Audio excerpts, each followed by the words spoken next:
Hello, everyone. I haven't done this yet, but I wanted to preface the podcast that you're about to listen to because it's very near and dear to me, and my tone and my mood are very different compared to what you're used to.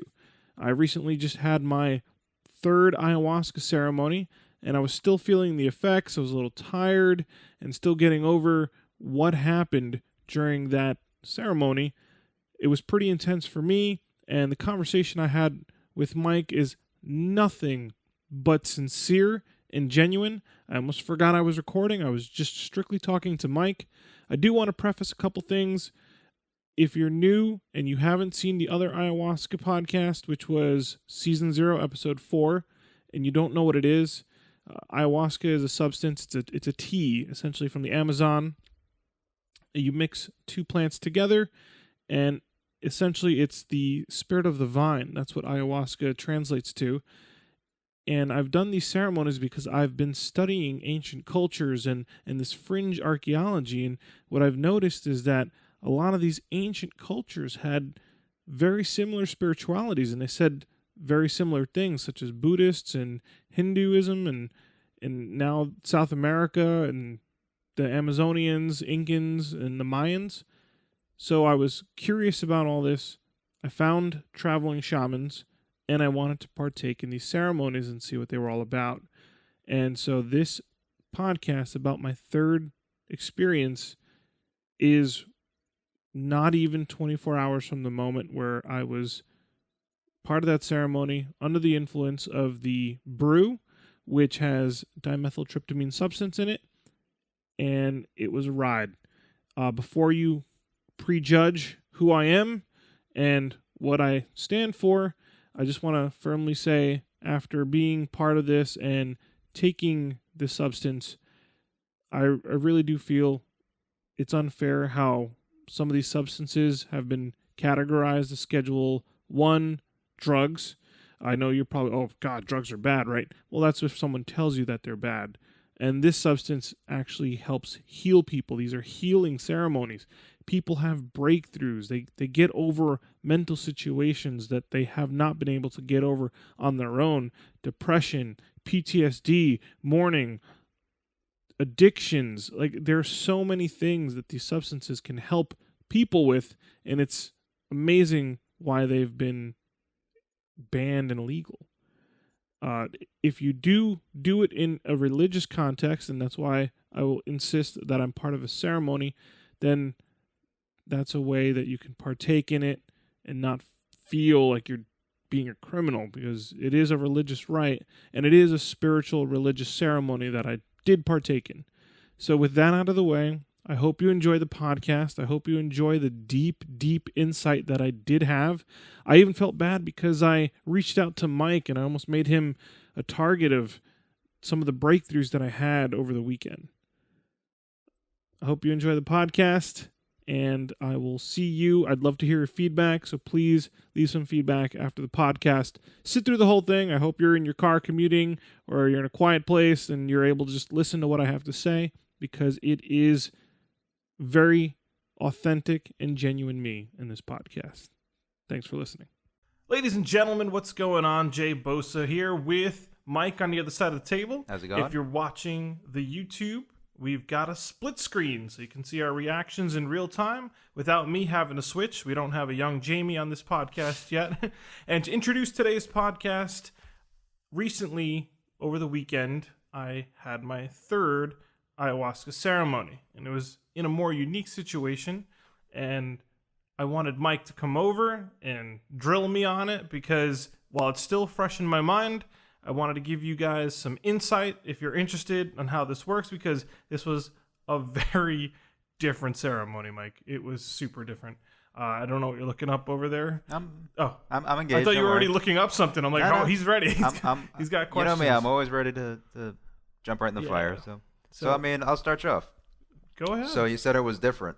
So let's just start right there. So, I mean, for anyone who's interested, they can go back to the other podcast we did and get a full experience of the first ayahuasca experience. I don't want to backtrack with the old one. I just want to focus on the new one.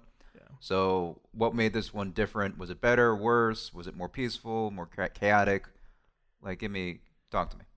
It was definitely more chaotic. Really? And I don't think it's my fault. It's the environment that I was in, the setting that we had, and the people and how they were treating the whole motive of the ceremony was very different than the last two I went to. I don't think people were as prepared or they were expecting a lot. You know, I felt like in my last two times, the people that went were really wanting to heal. Like they were there for the mystical energy that it was. And in this group, I do know that some people were really just interested in seeing what kind of visions that they would get. Now, were these same people that you went with previously, or are these all brand new people? All brand new. So by yourself, or did you go with anyone? I went with my friend Mark. Okay. What happened was... See the jiu-jitsu guy that I met the one time? Mark? No, okay, different This guy. is I know a bunch of Marks. Yes, a lot of Marks in your life. Yeah. Okay, fair enough. Go ahead. Yep. Mark saw the last podcast. He listened to our podcast, which was episode 4 in season 0. And he was inspired. He was compelled. Like, this might help me. And so he reached out to me. He was like, dude, where can we do this? Can we set one up? And I was trying to hook him up with the shaman in Arizona, but they're going to Peru. And so they're inaccessible. And then...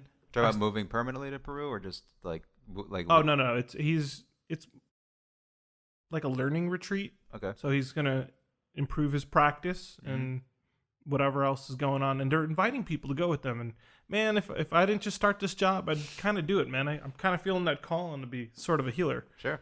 So, but they're unavailable.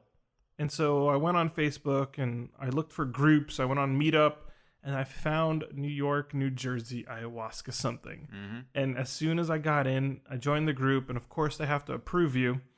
And then once I was approved, the first post was Ayahuasca ceremony at this location, which I'll keep disclosed. Yep.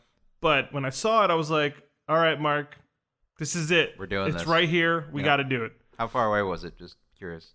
Hour and a half.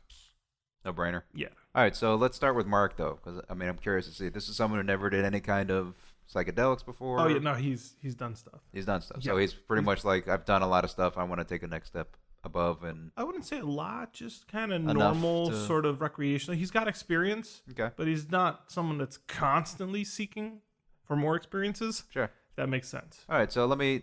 I like doing this every time you do something crazy. So set the scene up for everyone. Like if we weren't there, what happened? Where was it? The aesthetics. How did it look? What was going on? Well, I still want to keep these locations kind of off the Well, not books. even specific locations, but I'm just talking about like how was it set up? Was it in a fire? Oh, gotcha. Huts? Like just give me a visual. Well, for me, this was this second night of their ceremonies. It was Friday and Saturday, and I just wanted a Saturday one because it was outdoors. And from my last couple experiences, looking at the sky and the stars is actually a beautiful thing. And so I wanted that. And usually it came at the end of my experience. So I just wanted to be outside. I kind of wanted to stargaze and be with my thoughts. And I was the only one that was outside. Really? Yeah. Why was that? Well, it got cold. I mean, we brought okay. tents. I came to camp and I'm in this person's backyard. It was at a house with a backyard. Okay. And you got to be grateful for people that are volunteering their spaces because it's not easy. And we pitched our tents. It was off to the side. We actually had a little tent city. It was 3 tents out there. We called it like our little favela or tent city. But when the ceremony started, a lot of people had spots inside, and I just made a blanket. I put my sleeping bag out there, and I'm like, this is my spot. And you're supposed to be in a circle, but I wasn't afraid. Like, I don't feel like I needed to be protected. You're in the circle so that you can kind of feed off each other's energy and also be protected.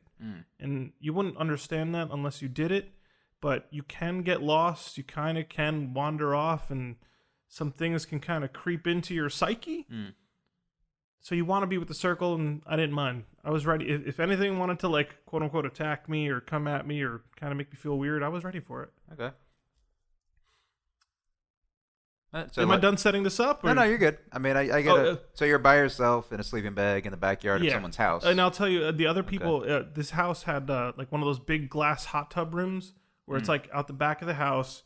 A lot of people are actually like sleep. There's like 4 people in the hot tub. They made like a huge bed out of it. Sounds like an awesome ayahuasca trip, like in the hot tub. You're not in the hot tub. You're on top of it. Oh, okay. And It then would have been everybody better was if it was kind in the hot tub. That'd yeah. been kind of cool. You know? And everybody was camped out around the sides. Everybody's kind of lined up. It's weird because there's something about this where you really don't have any gripes about the people going to this because all these strangers are just lying down next to each other trying to get space, and the space was kind of confined. It didn't seem like anybody minded. Like they were just figuring out where they were going to sleep. They wanted to make sure they had enough space. You got to make sure the shaman can get to you just in case, and they did it. So no conflict. Everybody was pretty chill. Yeah, like no problem. Yep. There was really no one like get out or stop touching me. Like there was none of that. Okay. This is 20 perfect strangers, no problems. So Pretty impressive. It really is. Like every ceremony I've been part of, the people like they want to be there and they want the best experience possible. But this group definitely didn't know how to accomplish that. I got you. All right, so tell me about. And I mean, unless you want to go talk about anything else before that, but the actual trip itself, like, how was it different than the last 2? Was it? You said it wasn't as pleasant. Is that what you said? Yeah, it before? definitely wasn't as pleasant. I mean, very different. You can talk about that now or later. Well, but I mean, yeah. I can get into it because at this house, since it wasn't it was a big house, but they didn't have the proper space. Now I understand why the shamans always do this in a circle, and when you have people kind of lying around everywhere, there wasn't that circle, and I realized that's because if you want to bring this to more of like a physical understanding, if you had a circle and all of a sudden you had to throw something away, you're not going to throw it in front of you because people are in front of you, people are to the sides. You're just going to toss it over your shoulder. And that's what's nice about a circle. You know the direction to project negative stuff. It's just the opposite from the center behind of me. the circle. Yeah. It's all behind. I got you. So now everybody's confined in this space, and when I know it sounds wooey, but like when there was like negative energy or something that shouldn't be there, couldn't escape. Starting bouncing around, and you're throwing mud around the room, and somebody else is gonna catch it, and then they'll freak out and then toss that around, and so it just wasn't like the ideal situation. Okay, and the trip itself. I mean, last time we talked, was it Pachamama? Was that the name of the? Yeah, Pachamama, Mother Nature, Gaia. Whatever so I mean, that's my first question. Really, did you encounter the same entity again? I did. That's so weird. But she sounded different. Okay. Like she was in a way different mood. My intention was, am I doing this journey the right way? Like, am I on a journey? And should I continue forward? Now, did you ask yourself that before you started the trip? Yeah. Like, it was kind of like that was the intention of the experience? Yeah, because I felt weird going because I didn't feel like I needed to heal. I'm comfortable with myself. I'm comfortable with my personality. I'm comfortable projecting myself. I don't feel like I have any hang-ups. So you're in kind of a good place, in other words. Yeah. I did slack on the diet a little bit, and that actually meant something because I thought, excuse me, getting hiccups, getting a little choked up talking about this. I thought that when you have a good diet, it's like a devotion thing to her.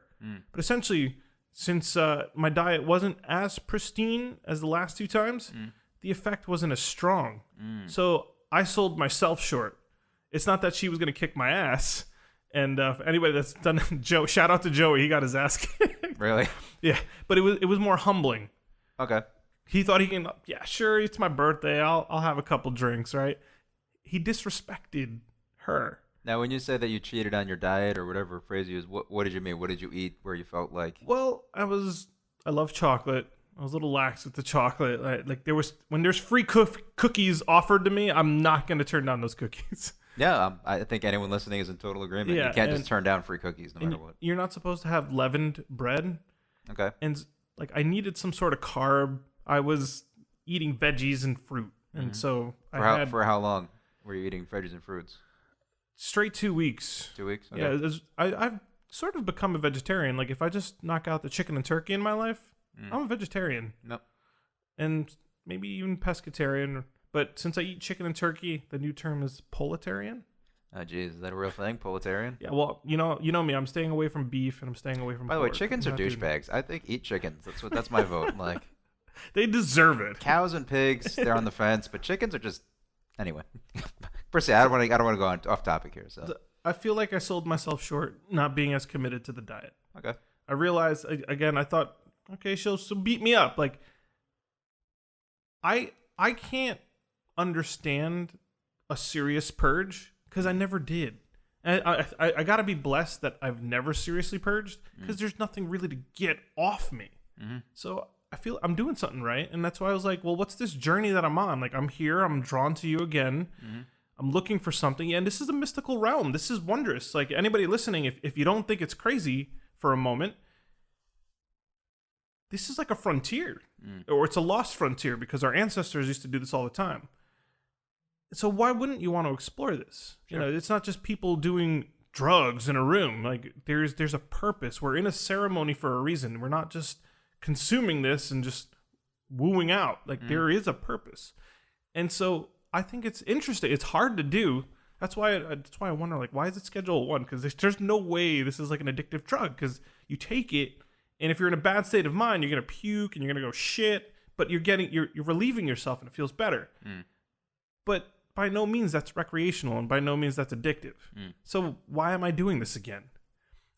And in partly because I feel like I inspired Mark. Mark came to me and he was looking, where can I find a shaman? How are we gonna do this? And so I kind of wanted to bring Mark. Like, I feel like that's the first person I inspired that's more than like 2-3 degrees away from me. He's a friend. I worked with him a while ago. I want to go be there for his first time. But for me, if it was just me, I don't think I would have done it. No.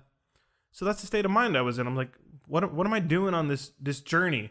And I always thought journey was like a cliche word, have a nice journey and all this. But I understand this it's an ongoing process. And so when you're traveling, you're ongoing traveling. You're going forward somewhere. And so that's why journey is such a great word, because I feel like I'm traveling somewhere. I'm traveling forward, whether it's my knowledge, my information, my spiritual maturity, something. I'm constantly going forward. So why am I doing this? Now, that was truly my intention. And I got a bit of like a sideways answer, which I appreciated. And that's why I decided to go. That was... Well, I want to figure define this out. sideways answer, though. Like, what do you mean by that? Well, it's like when someone answers a question for you, and it's not the direct answer you wanted, but it gave you better information. And so then you realize you're asking the wrong question. That's what I got. And that's how she tends to work. And I keep saying she, folks. I am talking about this Mother Nature spirit, Gaia, Pachamama, whatever you want to call her. I'm more comfortable saying that it's a her, it's a she, it's some female entity, because so many people are confirming that do this. So I feel comfortable saying it. At first I'm like, oh, you're going to think I'm crazy. At this point, it's too late. It's her. So if I'm just saying her, you don't know who I'm talking about, it's just Mother Nature. It's the spirit of the planet, whatever embodies the planet. It's got its own thing. Now, you said that she sounded different, so did she look different? I mean, was it like a different... I never saw her. Never saw her? But I kind of felt her messages, almost like memories. And it came later in the night. Like, I had a lot of work to do beforehand. And that work was, since I was sitting outside, I was disjointed from the circle, but I was still part of it. So all the energy that was bouncing around inside, man, a lot of people needed to heal. Like, there was some, I'm not saying they're sick. They're not like sick in the head, but they're lost. And so that group needed a lot of work. Sure. And they couldn't escape the rooms, but it was getting passed to me. I'm the only one outside by myself, and I can kind of disperse it away. So once everybody kind of got started, and I started hearing tears and some laughter and some coughing and then some purging, I started hearing it working on the inside. And I was like an observer, like, oh, what's going on? It was a new perspective for me, because I wasn't as intensely part of it as more of like a bystander. And then, dude, like, I wasn't purging in terms of like the gross stuff, but like the yawns, and I was tearing, and I was crying, and I was breathing hard, and I would feel anxiety, and none of it was mine. None of it. So you were just feeling from the circle, in other words? Yeah, like I was that circle's chimney. Like if you have a fire and it's gonna get out of the house, it's going out the chimney. So wait, so you were crying, yawning, all that stuff. Like, were you just randomly feeling these crazy emotions, not brought on by anything? You're just like, oh my god, I'm crying for no reason? I was happy outside. I was comfortable. I'm on my quilt. I'm in my sleeping bag. Everything was soft. I was happy, and I was bundled up. It was a cold night. I was all bundled. Like, there's no reason for me to feel this anxiety and this anxiousness and like this displeasure, like really massive discomfort. And as it started working, the people inside, I guess it was just getting passed to me. Like I said, there wasn't space for that stuff to escape. So that's kind of an interesting concept, like where you just like you're feeding off other people's energy. I mean, like empathically. Sure. I mean, we've talked about it before. How dreams sometimes they just feel like they're being picked up by a frequency that's just not yours. Like, like why am I feeling like why would I think something so batshit crazy? Like, it doesn't make sense. It's because the brain is more like a radio tower. It's like picking up all the frequencies. So I mean, that's something that like I'm supposed to be the straight person here, you know, like the skeptic, but I mean that seems like a pretty consistent thing. That just remind the people, if this is their first time listening, you have not done any of this. I haven't done nothing. I'm very You're just objectively taking it like a scientist. Yeah, the word isn't straight edge. I mean, I drink beer and I have coffee, but I have done drugs before, which we'll talk about another time. But like, I don't really do this stuff. I'm pretty much a very rational, reasonable person. I'm just very curious about the subject. I've never done anything like this, so this is just me observing. But I do just find it interesting how randomly you just feel like upset about something. You're getting the vibrations from these other people, and that's something that the really skeptical Sam Harris type people would be like, all right, there's something there, because if you're just sad for no reason whatsoever, but a person's 20 feet away and they're sad and you're feeling it, that taps into what is really going on here, which we don't really know. There was like, I was so exhausted. I could have just passed out, but I didn't. And I struggled with all these, just like I said, it's like anxious anxiety. Like, I felt like something bad was going to happen to me so consistently, but I'm just lying down in a backyard. There's nothing bad going to happen to me. Now, the skeptical part of me has to ask you a question. Did you like work yourself up into a frenzy because you heard them purging and you just got like, you just felt? No, to be honest with you, my sober mental self was saying, good for them. Like, the healing's working. Like, you're supposed to purge. You're supposed to get rid of this stuff. No. So when I started hearing it, I was actually more complacent. Like, I was like smiling. Good for them. It's working. I'm not getting anything significant, but it's working for them. So good for them. And I was happy. That's very fascinating to me, because I mean, that's something that people can measure scientifically. Like why are you feeling this way? Like, this is why I'm really I really want more skeptical people to try ayahuasca, and I will try it eventually. I've been telling you this for a while, but just from a very outsider point of view, like, what is going on when you're tripping on ayahuasca and you feel things that aren't your thoughts? Like, what are you tapping into? I guess it's what I bring up is, on my second ceremony, I felt a woman on the other side of the circle. Didn't meet her, didn't know who she was, didn't see her because I got there late. It was already dark. I didn't have time to socialize with the people there. And I remember, like, this is not my vision. Like, I remember I'm in somebody else's problem. And I was in this dark bedroom. I didn't see any. I just knew I was in a bedroom. And there was a doorway, and the only light in that bedroom was coming from that doorway. This is still the most recent trip you're talking about, or the second one? Okay. I got to bring this, because this one I can remember. This one's apparent. And so I saw this little girl in the corner, long hair, very young girl, kind of like one of those little 90s, like almost like old school. And she just was crying with her head in her arms. And I just felt so fucking terrible for this little girl. And like, I wanted to reach over and like rub her, like pat her on the back, try to make her feel better. And it's like I couldn't reach her. Even though like I'm trying to get close, I couldn't reach her. And I wanted to see who she was, and I tried to lift the hair off her face. It's just I was always just too far. But I just remember, like, well, I can't do anything here, and so I'll just support her. And so I just kind of felt like I placed myself in a room, almost like I would just sit down. And I just kept talking, like, it's all right, it's okay, you're gonna be fine. But I didn't know why I was saying that. I don't know why she felt like that, and to be honest, I was out of my element. Like, I don't know how to help this person. I'm here. We don't know them. What do I do? Yeah. I mean, And my questions were being answered outside the vision. So I'm thinking I'm going to get something from the vision. It was outside. So there was a woman on the other side of the circle yelling hysterically. But the thing is, she was she's on the farthest part of the circle, and she was yelling hysterically. And she was yelling, "Help me, help me!" Like, she was calling the shaman. So the shaman over there, then the assistant shaman went over there, then another assistant. Like, there's people that were trying to help. So there's like, I think 3 surrounding her, trying to get her into a better state of mind. And I remember being there, and so I looked.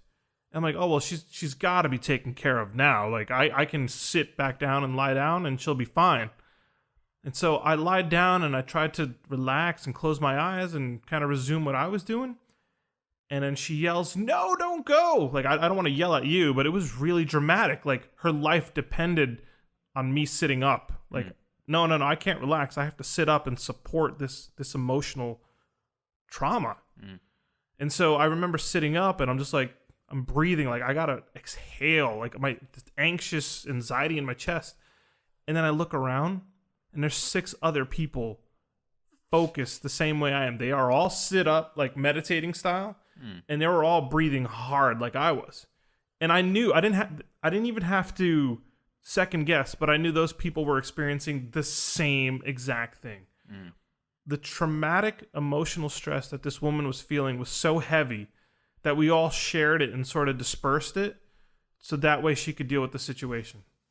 And I'm having a sober moment here. I'm listening. I heard cows so far away.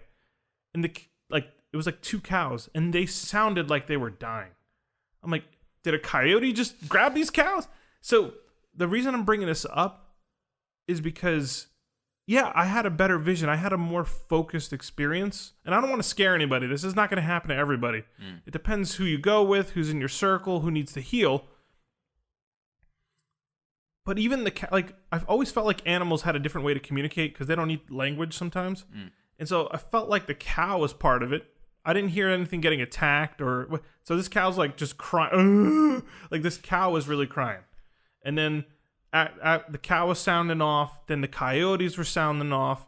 Then frogs were sounding off. Then the insects got loud. And the whole night was so buzzing with sound. And this lady, I heard her breathing. And I don't know what resolved it, but I did see a body finally flop on the other side of the circle. So I guess that was her. And then everything stopped. Everything. Every sound, every breathing, even the people sitting up, we were all exhausted, and we all lied down at the same time.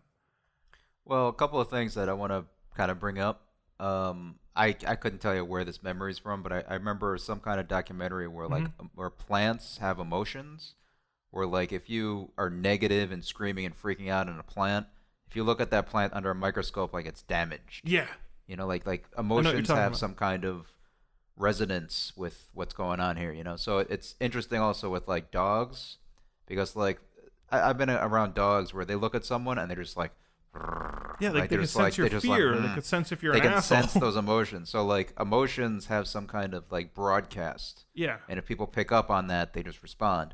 So it seems like of a woman in nature, you have this. Like, if there's a wounded animal in the middle of the forest, like, screeching and yelling, like, everything freezes. Everything just kind of focuses on that dying animal or something. You know? It's intense. So it seems like they're doing the same thing. Like, they sense the distress. Even the sound of a woman screaming sometimes, like, makes people. You know, you can do this in nature when, like, you hear like a coyote howl. Sometimes the frogs will stop, you know, ribbiting. Yeah. And like. And all of a sudden they're back, ribbit. You know, like, people respond to sounds and to emotions, everything like that. So there's nothing really unheard of cows.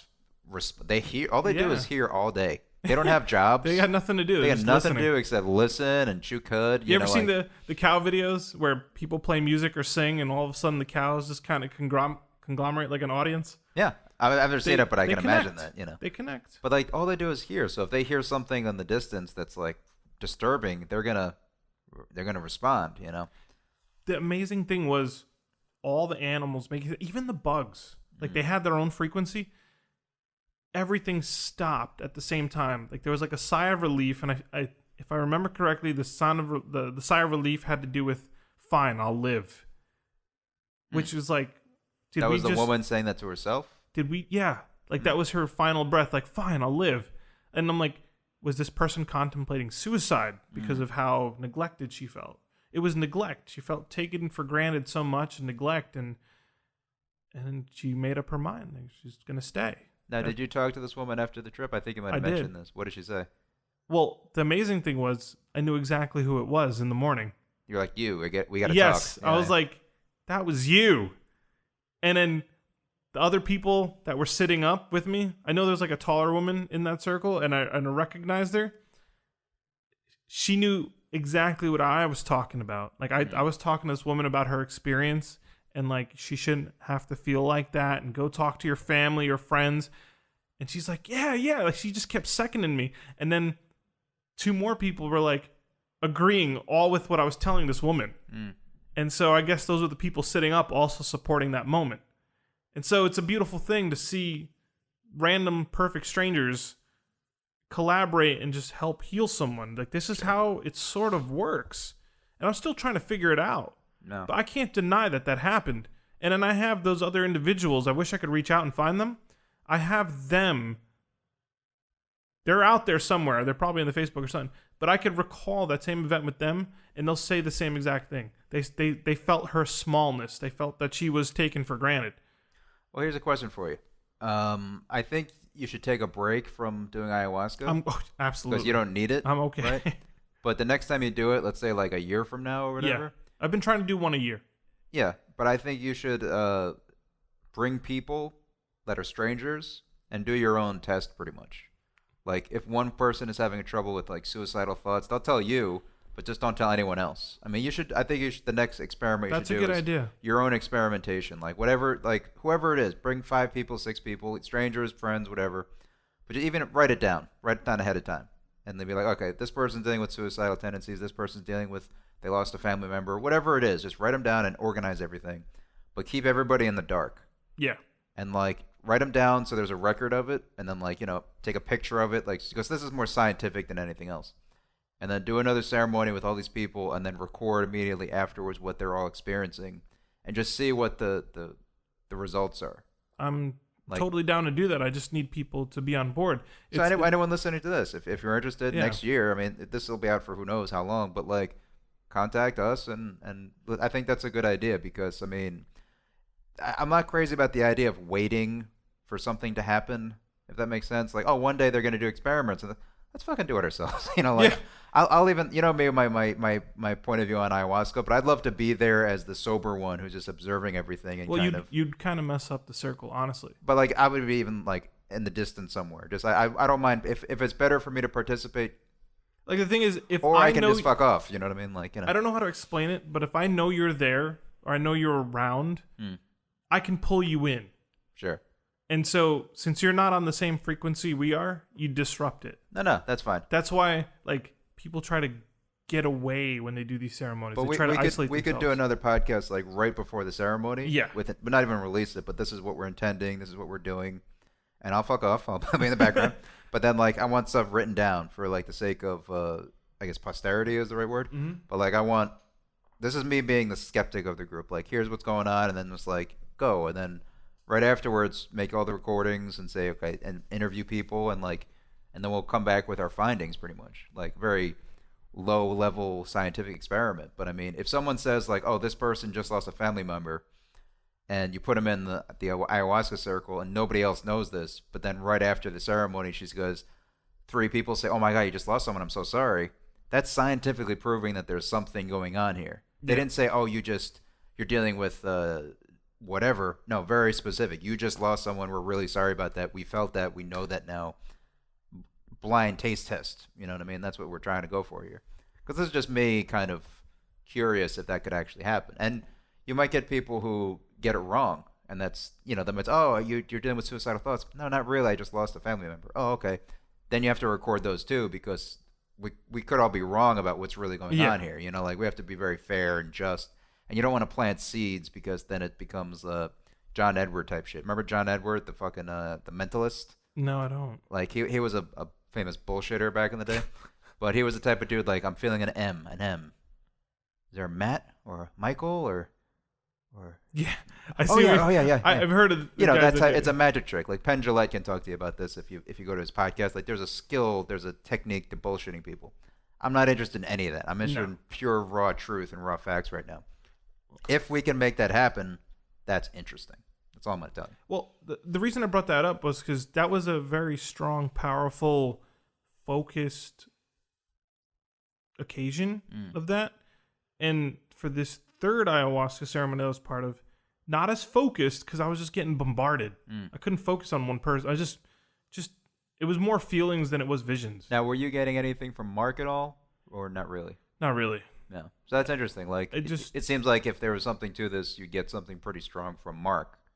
Like that, I'm telling you, the space was not organized. Sure. Like you can almost kind of feel the direction it's coming from. Since I was the only one outside, everyone's in front of me. Sure. So there's like a narrow channel to me. Mm-hmm. Who knows?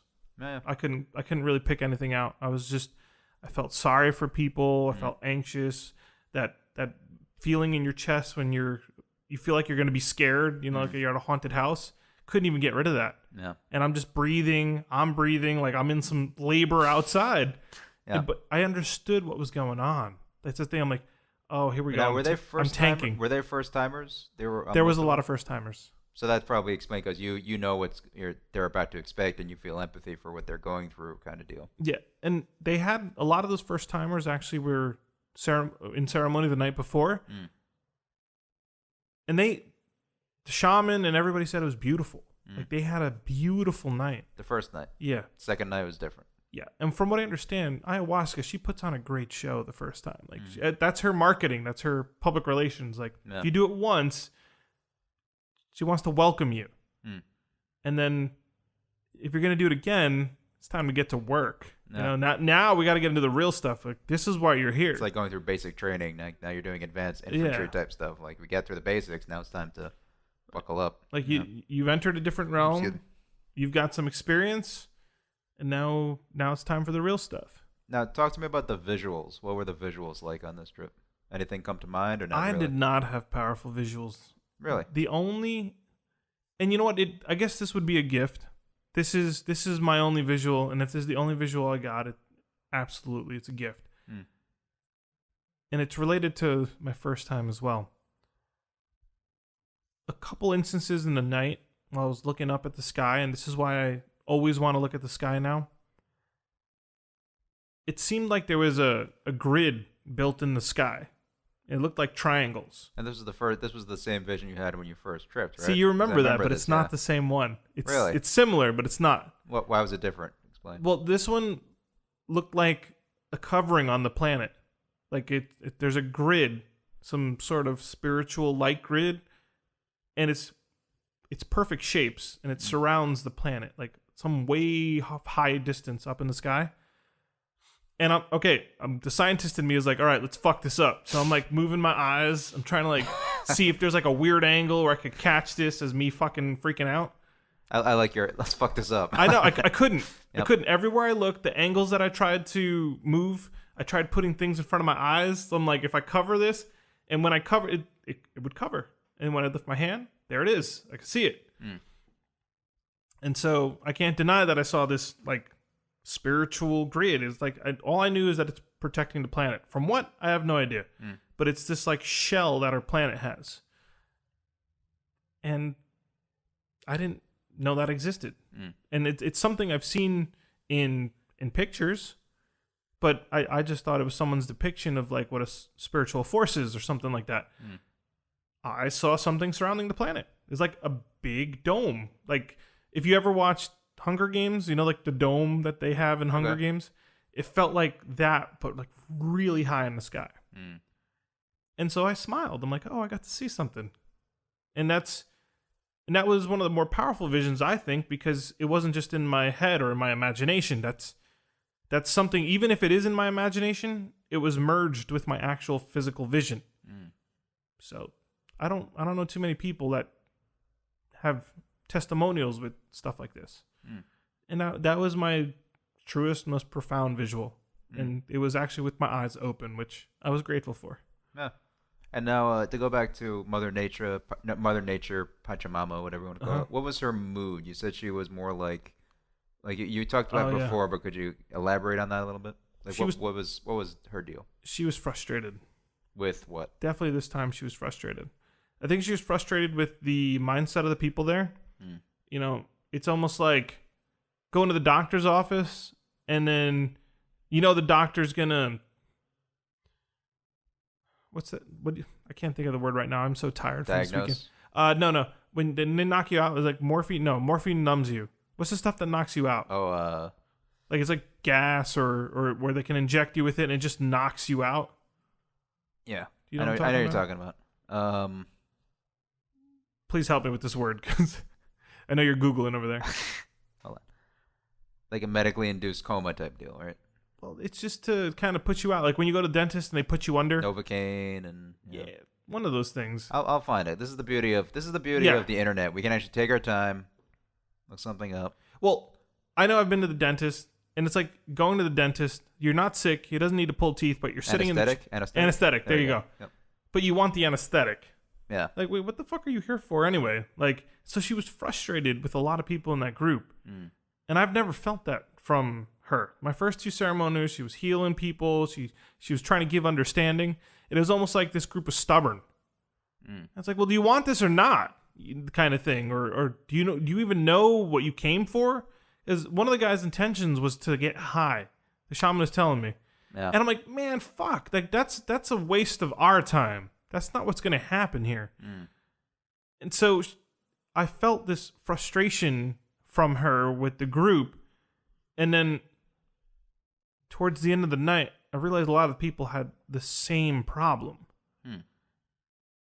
And we can get into one of my more, I think it was a beautiful moment. And it didn't have to do with me. It had to do with how I helped other people. Okay. Towards the end of the night, like I felt like the frustration swelling, and I didn't even have to be inside to know, but apparently the shaman gave up. He was like, fuck it, and he left. He left? He left the circle.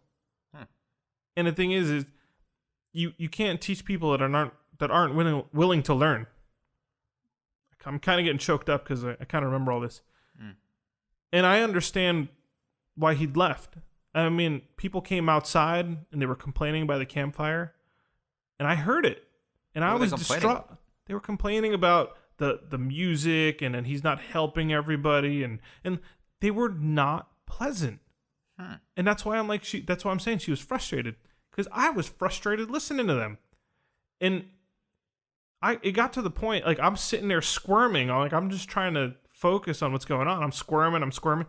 Dude, I felt like I shot up. Like I sat up like that girl in the exit. I just shot up. Like my abs just vaulted me forward, and I just sat up from my sleeping bag.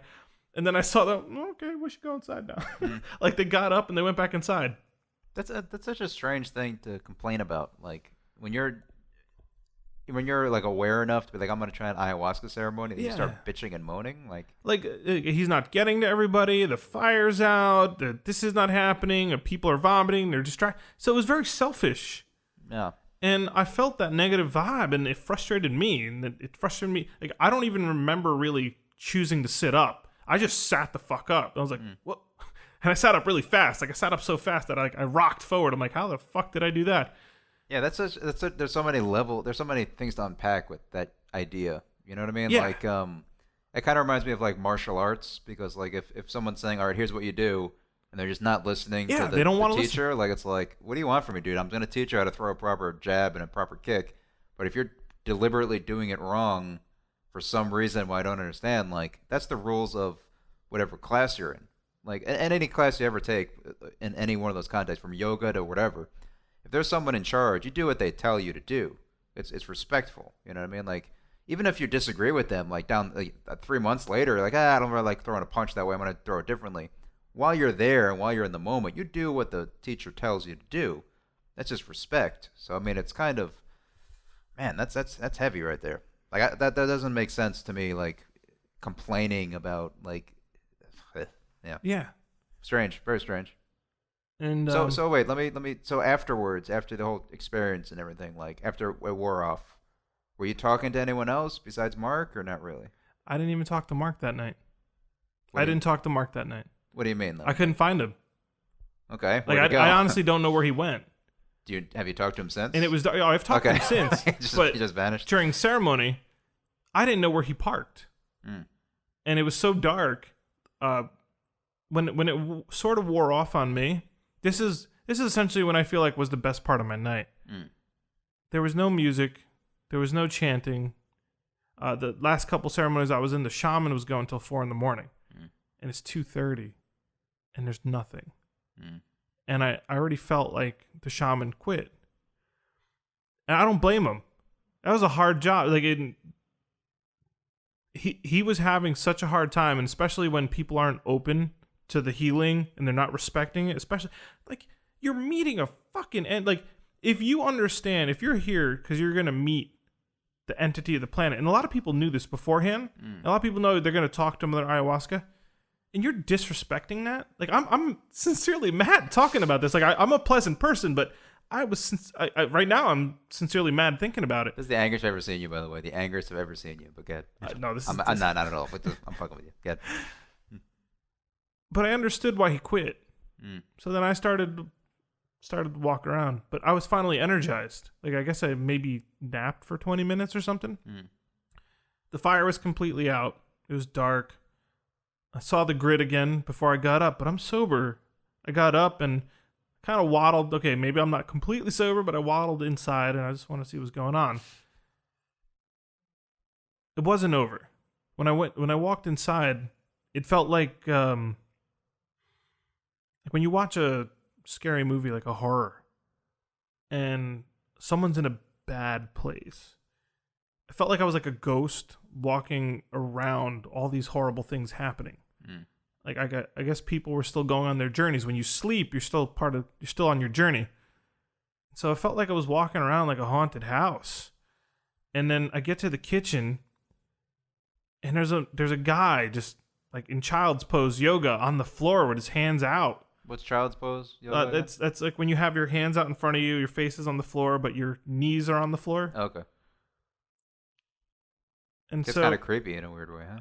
Yeah. Telling you, it felt like I was a ghost walking through a haunted house. And then I saw somebody waiting for the bathroom, and then like they looked up like all out of it, and I'm like, oh, this is getting weird. And then I come back to the person in the kitchen, and the shaman actually was there. He stopped chanting, but he found this person, and I hear him trying to disperse the negative energy off him. This is like the horror part of the night. And like they had automatic lights in the house, so if you walked around, they're little night lights. They would go on, but they would pop on, and because your senses are heightened, I could see the electrical difference of the lighting. So this is like a little bit of a strobe horror house going on here. For me, that's what it felt like for a few moments until I was able to ground myself. I realized the shaman's still working, they're purging, and people are going through their journeys. And I was able to come to terms with that, and then the house really got real to me. Like I kind of lifted off that horror ghost state. Oh, I'm walking around. Like I had to really, I'm walking around. That's why this is weird. Like I'm not like a ghost in a horror movie. I'm walking around and seeing what's going on. Did people think you were the weird one in the situation? Like, oh, there's this guy walking around the house just looking, like. It's like I wasn't there. They just That's what's weird. It's like I wasn't there. That's trippy though. Like they just ignored you completely. Yeah, I had nothing to contribute to what was going on. I was just observing. So, like, people looked at me, but it's like I wasn't there. No. And then I was watching the shaman work. I was fascinated because he was trying to like disperse this energy off the guy. And then I heard, I'm not sure if I should use her name. Like nobody knows her. I'm not going to use the last name. It doesn't matter. I mean, you're never going to. I'll just say Patty. Patty. I'll know who she is. So I heard Patty complaining that she was complaining to the shaman that she didn't get much, didn't feel much. I should preface this with this is the most I've ever drank. Okay. The most ayahuasca I've ever consumed was this night, and I still was a little weak. So that's why. How do you figure that? Like, I just remember the amounts, like swallows, whatever. It was like a shot. My last couple times, and this one I was like gulping for a while. I'm like, oh, let's go epic here. But I'm saying that because she's complaining that she didn't feel it. Like she didn't. I'm not feeling it. I don't know if should I felt more, should I had more visions. She's complaining that it's not working. The whole point is to get out of your own way. Like, just surrender to it. But if she's expecting something, you're not going to get what you expect.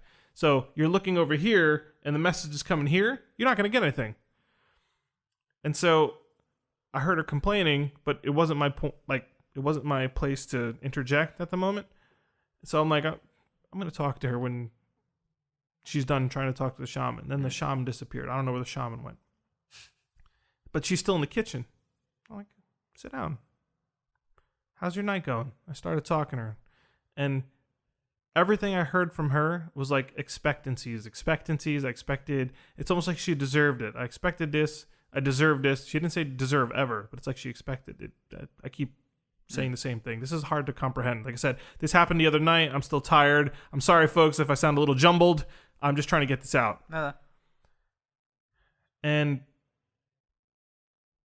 after the during the conversation, I figured out that she lives a very fabricated life, like much of us do. You wake up in the morning because you have to. You get ready for work because you have to. You go to work because you have to earn money, because you have to feed yourself.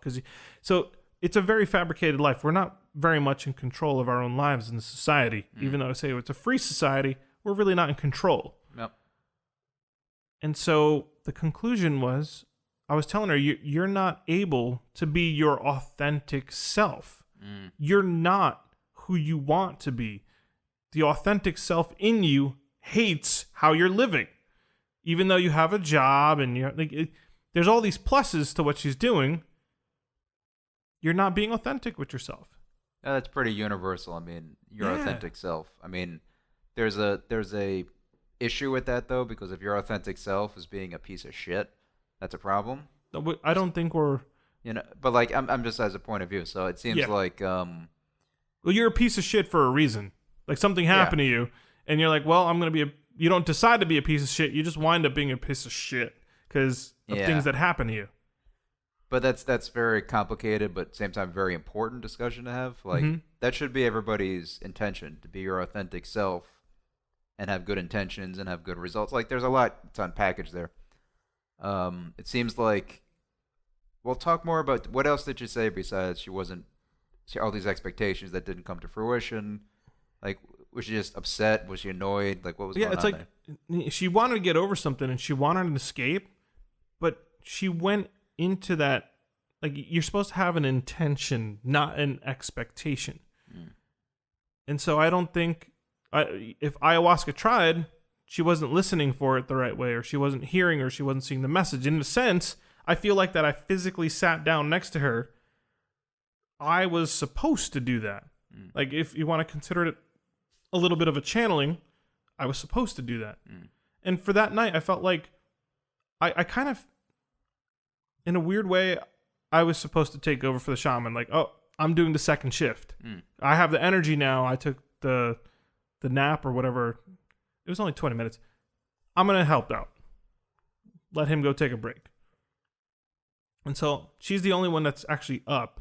Everybody's kind of sleeping. I can hear snoring. Some people are going through things. Some emotional outbursts, like maybe some whimpers and stuff. But she's the only one up, and she's distressed. And I'm thinking, actually, you know what? I'm not a vision. I'm not nothing in that psychedelic trance-like state. But I feel like I'm part of her journey. Like, in a weird way, that I'm part of her trip, but I'm a physical manifestation of it, and I talked her through her problem. What was her problem? And she started to get that authentic. But that was the main thing? She wasn't being her authentic self, or was there something else? Yeah, that's the thing, but she didn't understand it. She did not get it. And you kind of helped her in that sense? Yeah. Like, I got you. And what was beautiful is I was telling her that I'm being authentic with you, and I don't care if anyone else hears us talking about this, because if anybody's listening, they will probably get a decent lesson out of this, because I feel like all of us, this is universal, we're not our authentic selves. We were talking about this earlier. We're not. We're forced to do something because that's what the society expects us to do. Yeah. And while I'm having this conversation, a guy from the room felt compelled to come to our conversation. This was like a beautiful moment. And he was coming over shaking. I'm like, oh boy. But I didn't want to judge because I knew he's on a journey. Weird things happen. He's not going to hurt anybody. So what's he's got to say? And he comes up to us. And he's like shaking. He's like, I heard you guys and what you were talking about. And I just want to thank you. Like, he thanked us because I was helping him realize something. And for him, it seems like he hides he's never assertive. And he wants to be that normal, miserable self. Like, everything else, like you can't be your authentic self. You have to be the best, normal, miserable self you can, because that's what society expects. And so he had like a physical struggle. It's almost like his mental struggle became his physical struggle because he was trembling. And he's like, he kept saying, what? No, what? And I'm like, I just hey, say yes. Just say yes. No. Say yes. No. He was arguing with me, and it was a stupid argument. Yes and no. And he was like, what? And then I'm like, what are you saying no to? And he's like, this. And then he finally has like this really good motor moment where he turns around and is like, I did all this for this. And he was frustrated with the house, and he was frustrated with the ceremony, and he was frustrated. He's like, well, what's wrong with this? And he couldn't explain it. And then I was telling him, like, this moment that you're having might not be a great moment, but it could change the rest of your life. So this could be a moment for the rest of your life. So say yes. And he was like shaking. He's coming up to me, and I wanted to hold him up because it looked like he was going to fall over. And so I just gave him a hug. I was just going to hold him, and I gave him a hug. And he said, yes. And then the dude dropped like a sack of water. And it was a good thing I was holding. He just exhaled, like, and he dropped like a sack of water. And I put him down on the floor like a baby. Like, I had to hold his head and just laid him out. And he had a moment where he was just kind of struggling for just a little longer with the toxic moment that he was having. And I'm like, say yes again. And he goes, yes. Say it again. Yes. And he was enjoying that moment. So like I helped him release something that he was really stuck up and hung up on. And he started laughing. It's a little maniacal. But I was so fucking happy for him because he got over something. And he just kind of had this really appreciative demeanor as he kind of slid across the floor, like just loving the fact that he changed his mind. That's beautiful. It was the most beautiful thing I felt I did that night. And it didn't have to be a vision. I helped somebody else. Well, that could be the lesson of the whole ayahuasca experience the third time around. Not about you sometimes. I'm just going to help other people. Well, thank you for concluding that for me, because that's where I left off. Yeah. And after I helped him, I had to go to the bathroom. Like I'm like, oh, here comes the purge. Yep, here we go. Buckle up, baby. And I'm like, my stomach's not feeling good. But I was even showing Patricia. Or Patty. Let's go with Patty. If you want to get all formal, we'll call it I Patricia, kept that like a two-person conversation. It was like a triangle. And I was proving to her, like, see, he's struggling with his authentic self, just like you are. But he's got a different thing to get over than you do. Where you have expectations, he has like a form he has to fit. He's trapped. He's in his own prison. And his prison just shattered when he said yes. Like, whatever moment he had going on in his head, I don't know what it was, but he said yes to it. And then as soon as he said yes, he just... It's beautiful. So after I was done with them there, I'm like, I started feeling my stomach, and I'm like, I gotta go. And I'm happy. The bathroom was there. It was completely clear. There was no zombies waiting for the bathroom. And I go in there, and I was not compelled to do this, but I remember sliding my phone into my chest pocket that I had. And I'm thinking to myself, I'm like, man, it's crazy how no one knows how to be themselves. We struggle to fit this form of society. No one's themselves. And I'm going over that. I'm like, people are on their phones and on their social networking and what they see in the media.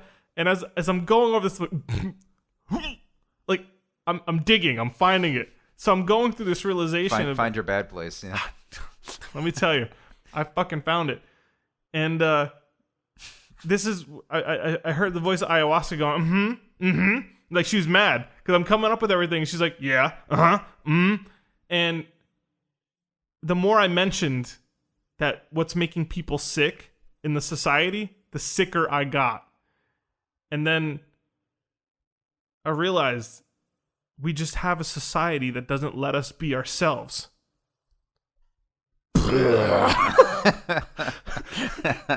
Dude. And what's amazing was that, remember I put the phone here?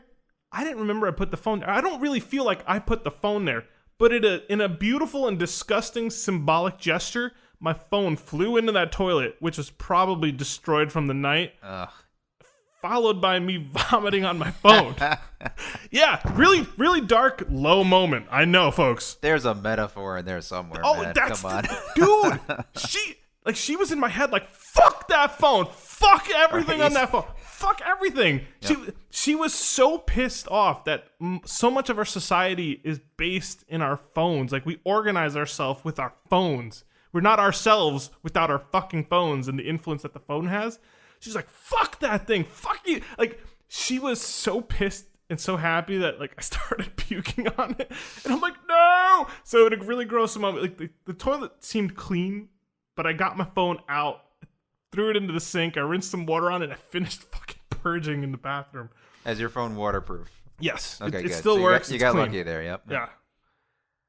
I think Punch and Mama would have preferred it wasn't waterproof. Yeah, and they destroyed your fucking phone, and yeah. She didn't know about the technology quite yet. I told her, like, I need that phone. I'm not like a prisoner of my phone. I need it. Yep. And then I was able to just pull it out and throw it in the sink and wipe it off, and I just finished purging. But I didn't feel like just my purge. It was a realization, and yeah, I'm affected by society. I feel like a more genuine whole person. But I feel like that was a relief for the whole fucking room. Like, when I was talking to Patty and I was talking to the other guy, they roughly had the same problem. And they're both shaped by our society and they're not themselves. Well, here's a question for you. It seems like the negative energy you're talking about, like when there's like a weirdness and awkwardness in the room, is it because people are on different wavelengths? They're on different pages. They're just not all in sync. And then after this purge happened with you, did people just kind of get on the same page, and that's when the positive energy started happening? Does that make any sense at all, or no? People were all just knocked out. Everybody was But like even like sleeping. The three people you were talking with, Patty and the other guy, you guys were all kind of in a weird agreement now, right? Yeah. So that made everything kind of... And they all felt better. Okay. That's interesting. I mean, it's more stuff to kind of process and I don't know delve into. If my purge was all mine. No. Like, because Patty said it didn't affect her. And so if she wasn't affected by it, she's not going to purge.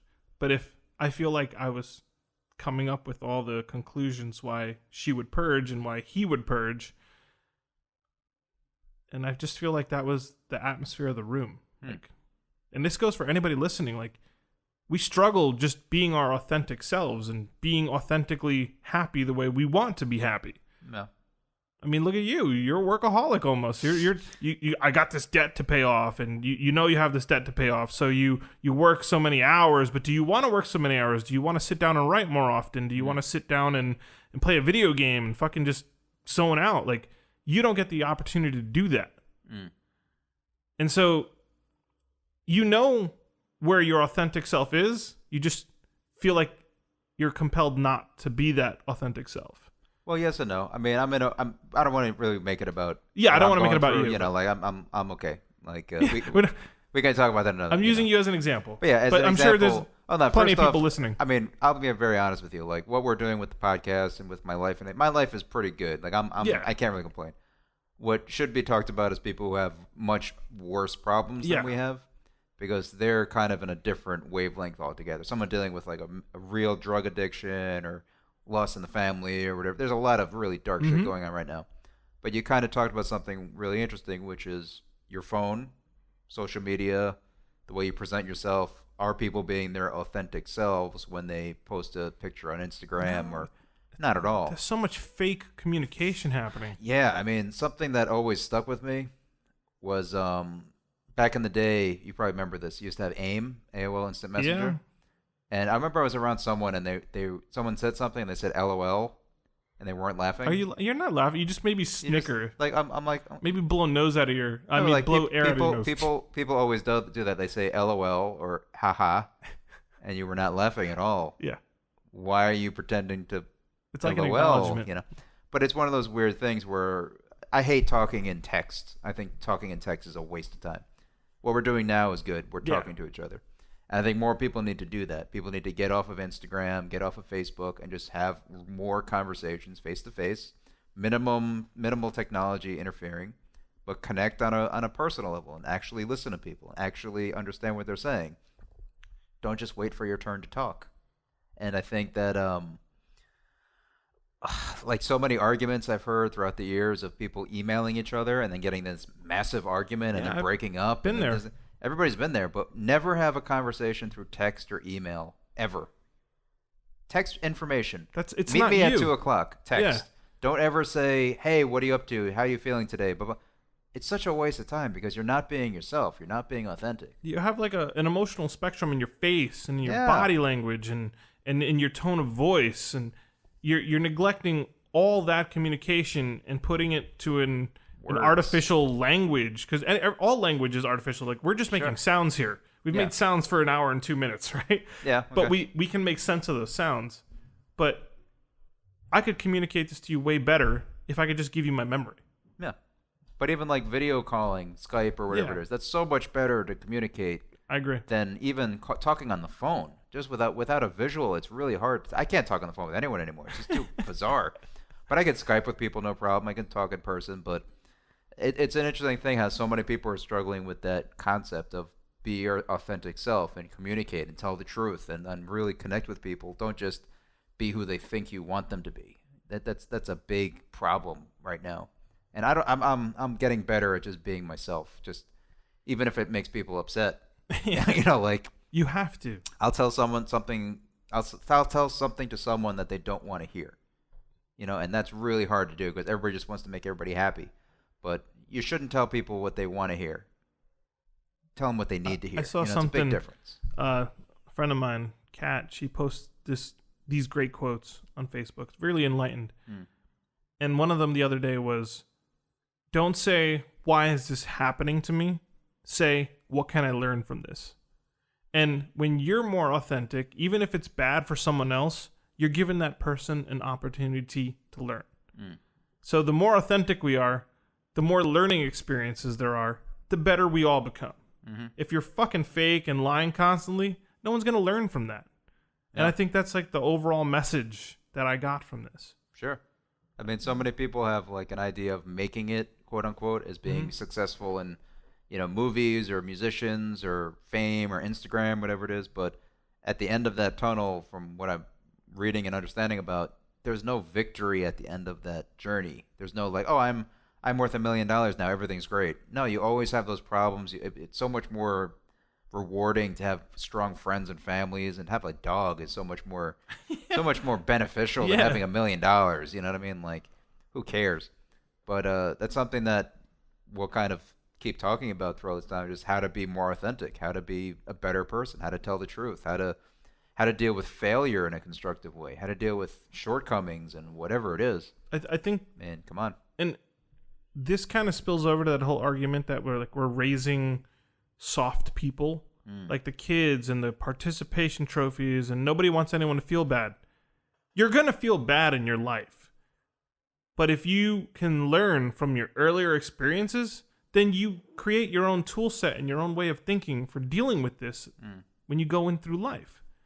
And that's why, like, a lot of our friends, we know, like, we're going to let our kids learn the hard way, you know? Like, if they feel bad, let them feel bad, let them sit with it. Then you can explain what happened. You can give them a learning experience rather than trying to protect them. And we live in a society where, you know, I got to say, the younger people, like people in their 20s, part of that participation trophy culture, I'm meeting them. And not good, right? no, it's not. See, the interesting thing is They never got authentic communication. something that I've personally been struggling with is stifling emotion.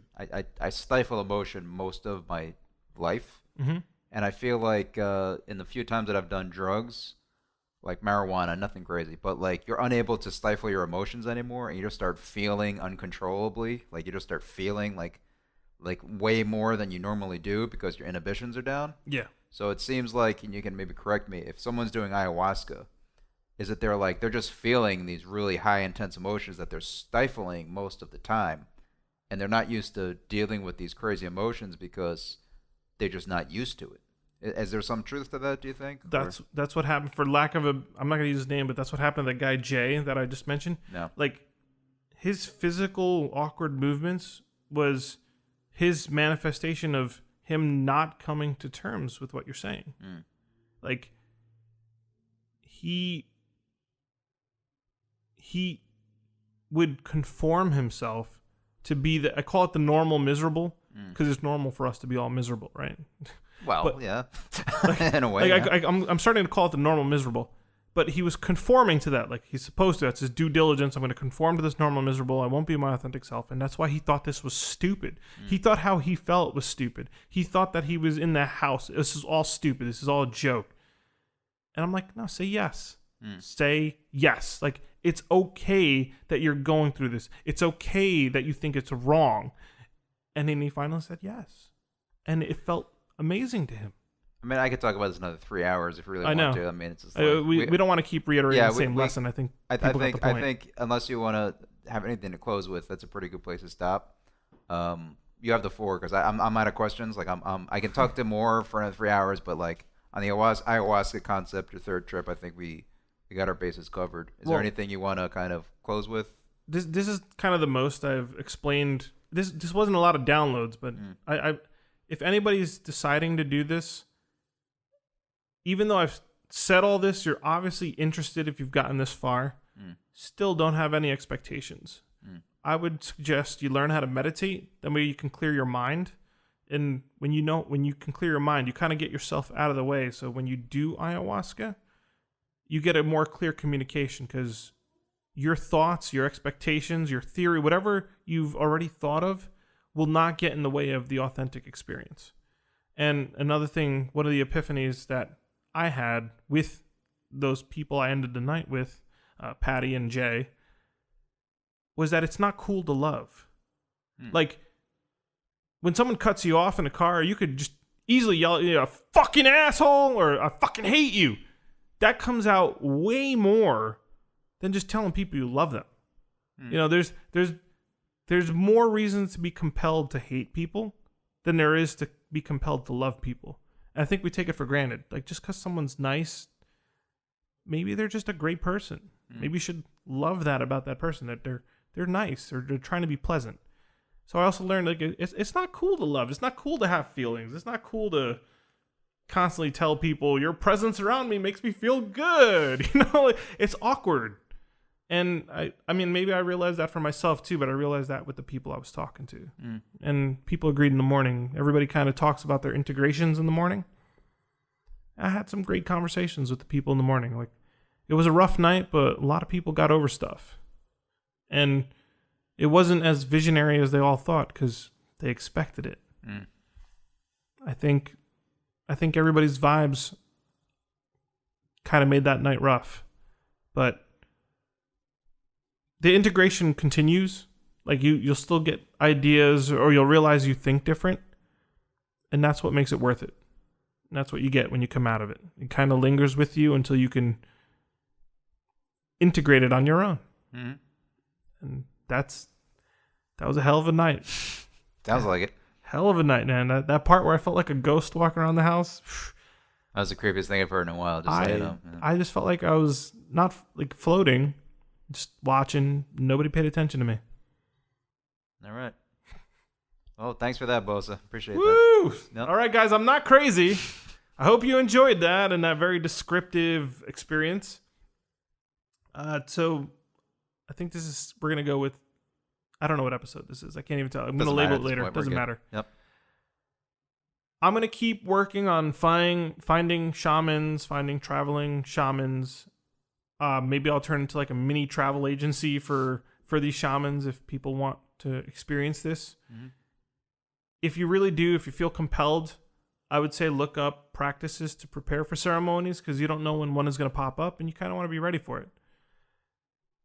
And then let me know. And I'm more than willing to talk to people one-on-one. If you want to keep it private and direct messages, I'll do phone calls, because that's what I did with my buddy Mark that reached out to me. I have no problem. I'm here for you guys. I'm doing this podcast. I don't think there's thousands of people watching this yet, but for the very few of you that are still listening that made it this far, I'm part of your experience now, and you can be part of mine. All right, well put. I'll leave it at that. All right. Whew, that was authentic, man. That was Bet your ass it was. that was very honest, very true, and from the heart. All right, thank you, Bosa. All right, you got it, Mike. Yep. Goodbye, everybody. Thanks, guys.